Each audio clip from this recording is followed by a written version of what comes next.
এই গরিবের রক্ত চোষা রিজিক মারা টাকা আমার কানাকড়িরও দরকার নাই। এই জন্যই আমি বের হয়ে গেছি নিজে কিছু করার জন্য। ঠিক আছে, তোমার কথা সবই আমি বুঝলাম, কিন্তু তোমার বাবার সাথে আমার খুব ভালো একটা সম্পর্ক। আর তোমার বাবার এদিকে সম্পদের অভাব নাই, ওনার এদিকে যে কেউ চিনে।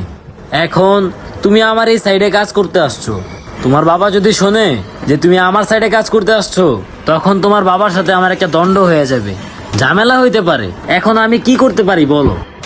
আচ্ছা ঠিক আছে, আমি চাই না আমার কারণে আপনার কোনো অসম্মান হোক। আমি এখান থেকে চলে যাব।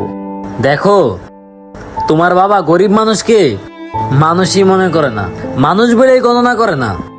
আর তুমি তার সন্তান হইয়া যেইভাবে চিন্তা করতেছো, এইভাবে যদি প্রত্যেকটা মানুষ চিন্তা করতো, তাহলে আর কেউ গরিবের রিজিক মেরে খাইতে পারতো না।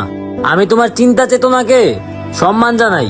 তুমি যেভাবে চিন্তা করতেছো, এইভাবে যদি প্রত্যেকটা মানুষ চিন্তা করতো, তাহলে গরিব আর ধনীর মধ্যে কোনো ভেদাভেদ থাকতো না। এই সমাজের প্রত্যেকটা মানুষের উচিত তোমার মতো করে চিন্তা করা।